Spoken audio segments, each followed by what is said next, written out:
Sex বা শারীরিক সম্পর্কের ক্ষেত্রে সঠিক বয়স বিশ্বব্যাপী আলাদা। প্রত্যেকটি দেশের একটি নির্দিষ্ট বয়স রয়েছে এবং এক এক দেশে এই সেক্স বা শারীরিক সম্পর্কের ক্ষেত্রে একটি নির্দিষ্ট বয়সকে সঠিক হিসেবে বিবেচনা করা হয়। এটি মূলত নির্ভর করছে ওই দেশের আর্থসামাজিক অবস্থান, ভৌগোলিক অবস্থান, ওই দেশের রাষ্ট্রীয় আইন এবং ওই দেশের জনসংখ্যার জিনগত বৈশিষ্ট্যের উপর।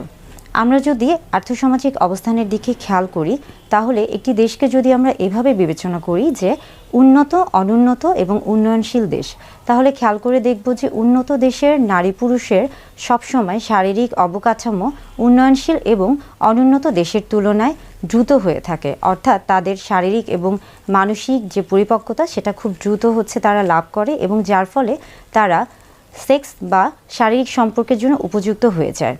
এজন্য দেখা যায় যে বিশেষ করে উন্নত দেশে সঠিক বয়স সেক্স বা শারীরিক সম্পর্কের ক্ষেত্রে দ্রুত বিবেচনা করা হয়। তবে আবার যদি চিন্তা করি যে সামাজিক অবস্থানের দিক থেকে, সেই ক্ষেত্রে দেখা যাচ্ছে যে অনেক উন্নত দেশেই কিন্তু সেক্স বা শারীরিক সম্পর্কের ক্ষেত্রে সঠিক বয়সটিকে যত বয়স বেশি হচ্ছে বা দিন যত বেশি হচ্ছে বা ওই দেশটি যত বেশি উন্নত হচ্ছে, তত কিন্তু তাদের এই যে সঠিক বয়সটা এটা কিন্তু বৃদ্ধি পাচ্ছে। অর্থাৎ আমরা বুঝাচ্ছি যে সঠিক বয়স শারীরিক সম্পর্কের ক্ষেত্রে সঠিক বয়স বলতে এখানে বোঝানো হচ্ছে যে সর্বনিম্ন অর্থাৎ ন্যূনতম কোন বয়স থেকে একজন নারী পুরুষ শারীরিক সম্পর্কে যেতে পারবে বা মেলামেশা করতে পারবে, সেই বয়সটিকেই মূলত বোঝানো হচ্ছে।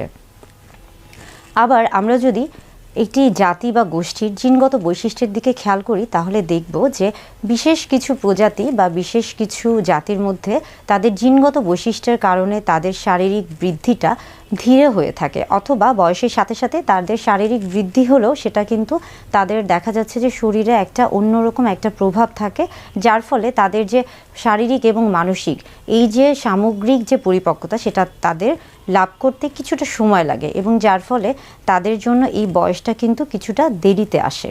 অর্থাৎ জিনগত বৈশিষ্ট্য কিন্তু অনেক গুরুত্বপূর্ণ একটি বিষয়। এছাড়াও দেখা যাচ্ছে যে প্রত্যেকটা দেশের কিন্তু নিজস্ব একটি রাষ্ট্রীয় আইন রয়েছে এবং প্রত্যেক নাগরিকের উচিত সেই রাষ্ট্রীয় আইন মেনে কাজ করা। বিভিন্ন দেশে এই রাষ্ট্রীয় আইন কিন্তু বিভিন্ন রকম। বিশেষ করে আমরা যে বলে থাকি যে আমাদের দেশের কথায় যদি আসি, তাহলে আমরা জানি যে 18 বছর বয়সের আগে বিয়ে এবং শারীরিক সম্পর্ক দুটোই কিন্তু অন্যায় বা অপরাধ হিসেবে বিবেচনা করা হয়। অর্থাৎ 18 বছর বয়সের পূর্বে বিয়ে বা শারীরিক সম্পর্কে জড়ানো অপরাধ। আবার বেশ কিছু দেশ রয়েছে, যেমন উত্তর আমেরিকা, মধ্যপ্রাচ্য বা দক্ষিণ এশিয়ার দেশগুলোর মধ্যে অনেক দেশেই কিন্তু বিয়ের আগে শারীরিক সম্পর্ককে অবৈধ হিসেবে বিবেচনা করা হয়। অর্থাৎ সেই দেশগুলোতে কিন্তু বিয়ের জন্য উপযুক্ত যে বয়স রয়েছে সেটি কিন্তু তাদের সেক্স বা শারীরিক সম্পর্কের একটা সঠিক বয়স। আবার বেশ কিছু দেশ রয়েছে যেই দেশগুলোতে খুবই কম সময়কে অর্থাৎ খুবই অল্প বয়সকে কিন্তু শারীরিক সম্পর্কের সঠিক বয়স হিসেবে বিবেচনা করা হয়। অর্থাৎ দেখা যাচ্ছে যে ন্যূনতম যে বয়সটাকে আমরা বলছি সেটা খুবই কম বয়সে হয়ে থাকে। যেমন একটি দেশ রয়েছে, সেই দেশে মাত্র 12 বছর বয়সেই কিন্তু সেক্স বা শারীরিক সম্পর্কের জন্য প্রযোজ্য বা সঠিক বয়স হিসেবে বিবেচনা করা হয়। আমরা আসলে দেখি যে এক এক দেশে এক এক বয়সকে সেক্স বা শারীরিক সম্পর্কের জন্য সঠিক বয়স হিসেবে বিবেচনা করা হচ্ছে।